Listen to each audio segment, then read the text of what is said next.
Well, hi there, food friends. It's Kevin. Hello, everyone. I'm Ralph. I'm behind the camera. And welcome to Cavalcade of Food. Glad you're here, Ralph. We missed you the last couple times. Aw, I'm glad to be back. Because you were working. But always wonderful to have you in the kitchen. Well, I love being in this kitchen, and I'm so excited to hear what we're going to be cooking and baking today. Well, of course, people don't see this in real time or, live. But today is Super Bowl Sunday, and we got invited to a big Super Bowl party that our friends have every year, and we love to go. And so, of course, you don't come empty-handed, right? Never. So they're just like, well, just bring something, and we thought, okay, well, we'll just bring something that I know that a lot of people like, that's easy to fix, and will satisfy a big crowd. Macaroni and cheese bites? No. So we're making brownies. Yes.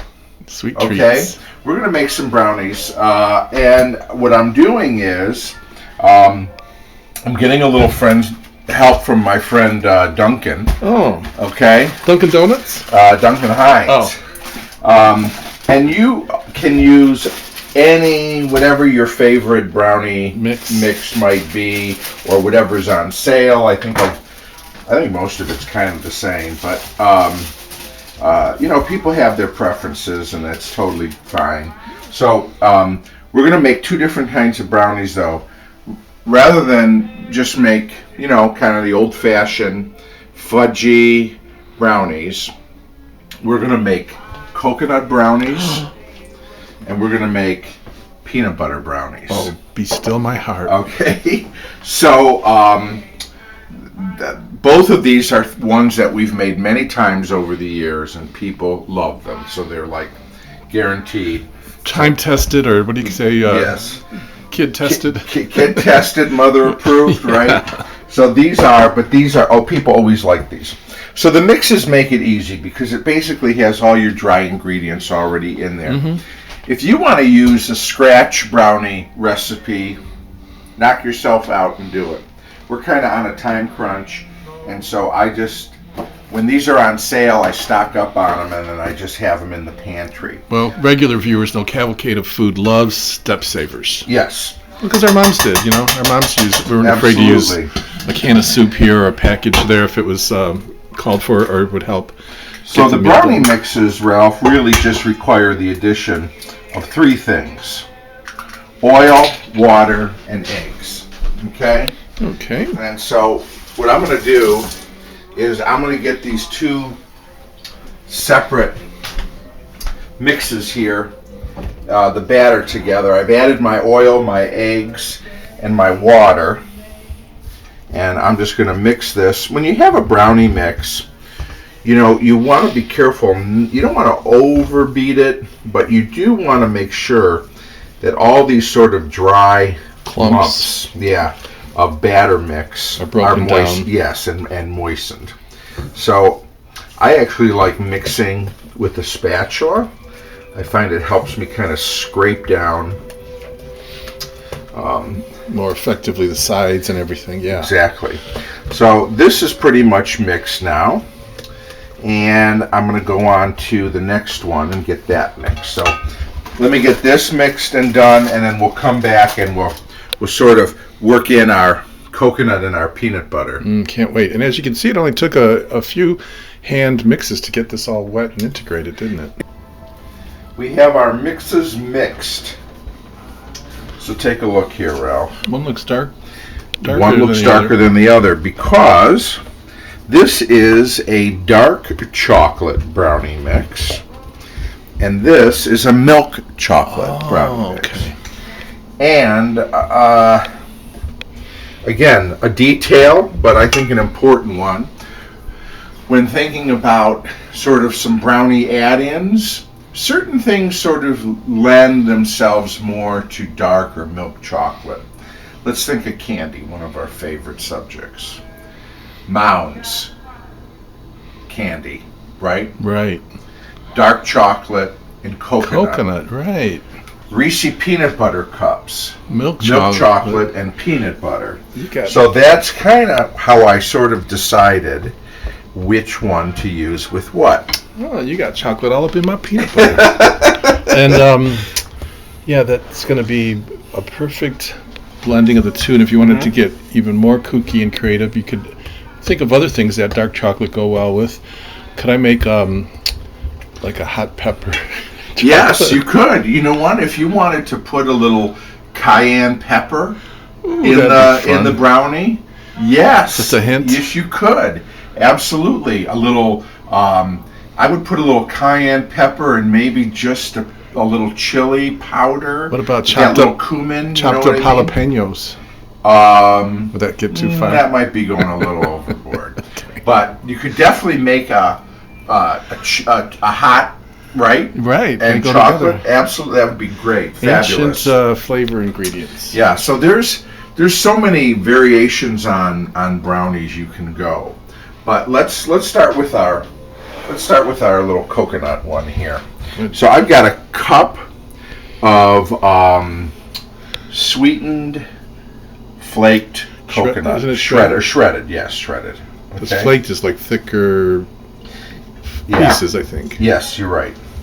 And I'm just going to fold that coconut in. And again, not over mix or over blend. You just want to get it good and combined. Right. Okay, so that it's in there because you want every bite to be a delight. To be a delight with coconut. Now, I've got a little maybe 3 tablespoons but I know what you're going to do with that. And I'm just going to keep that off to the side. Is that going to be on a sprinkle maybe later? Yes, exactly. So here's what I've got. I've got a couple of 8x8 baking dishes. You could use an 8x8, you could use a 9x9. If you wanted really thin brownies, Ralph, you could use a 13x9. You know, a larger one. But to me, those are too thin. I like a thicker brownie. Me too. So the smaller the pan, obviously, the thicker the brownie's going to be. So we're using these. Any kind of pan you like. I just have a preference. I really like to bake in glass. Mm-hmm. Brownies, cakes. I love glass baking dishes. I think things really do well in there, and they're easy to clean. Not to mention the nostalgia factor. Yes, these are great old Pyrex. Some of our friends will be able to tell us what this design is. I'm not sure if it's called Snowflake, maybe, or something. I think it's called Dingleberry. Is that what it is? I don't have no idea. Anyways. Dangling Dingleberry. All right. I'm going to put our batter in here.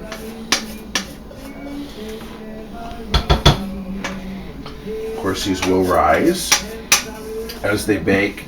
We've got the Westinghouse terrace top range preheating to 350 degrees.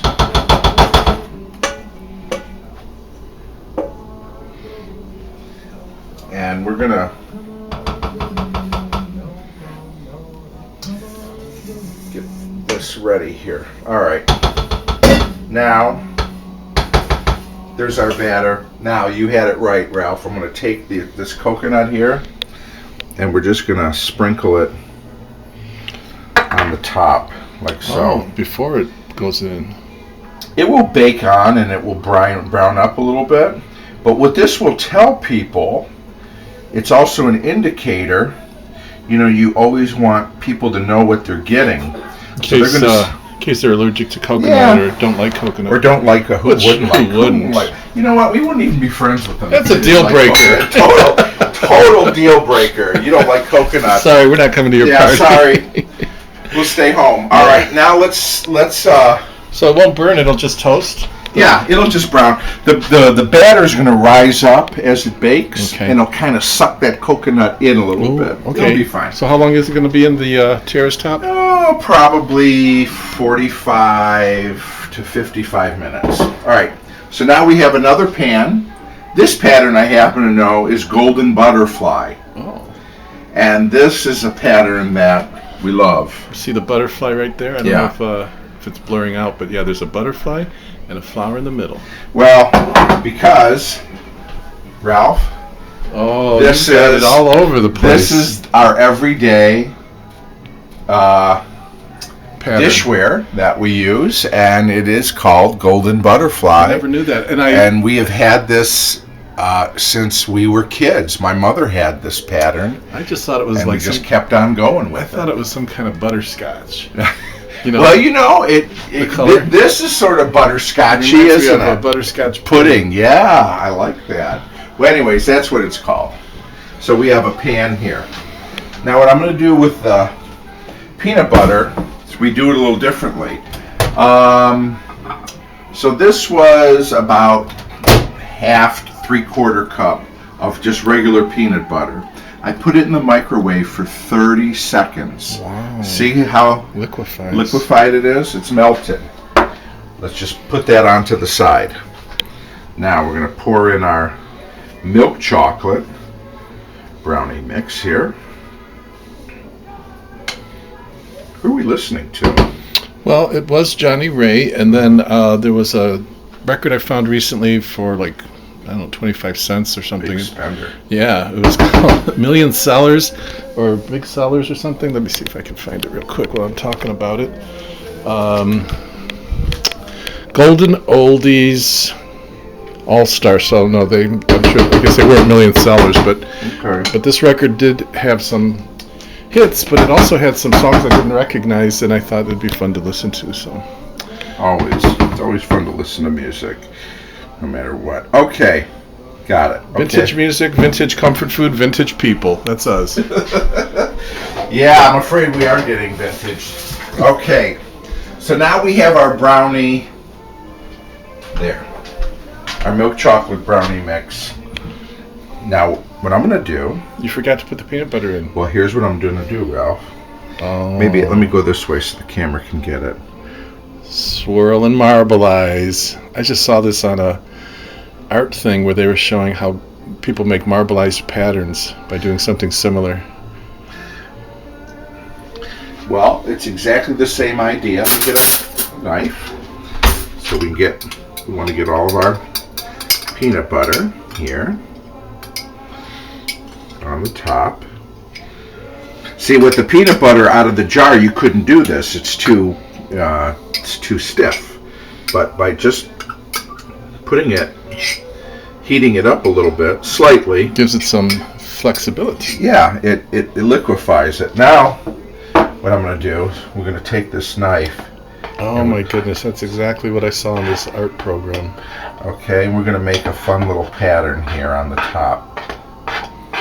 And it also works. It also acts as a way of blending the peanut butter into the chocolate. Yeah, it gets it down just a little bit, and you want to make sure you get some of that peanut butter kind of swirled around the whole of the brownie. Okay, so that you get some more down there.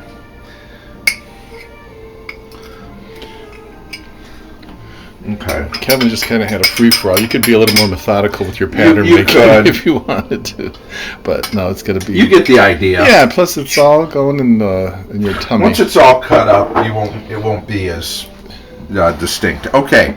So now we're going to put both of these in the oven and let them bake. Again, 350. It's going to be somewhere between 45 minutes and an hour. So we'll put 45 minutes on the clock. And that's when you're testing that? You'll give them the we'll come back and check them out and see how they're doing. So we're making easy brownies 2 ways, coconut and peanut butter. All right, so you know what? Everybody, our buzzer went off, so it's been about 45 minutes. And the smell of the aroma. Chocolate, but I can tell just by a jiggle. I don't know that they're quite done. Because it's jiggling a little too softly. Yeah. But we're going to take a toothpick here. Yeah. See? Wait, hold on. So it's coming out too wet. So we're going to put these back in. And it's been, what, 45 minutes you said? About. And Check the other one. Maybe the other one. Well, I can. Can you tell? No. All right. We're going to let them go. Again, you want the, you know, you don't want to dry the brownies out.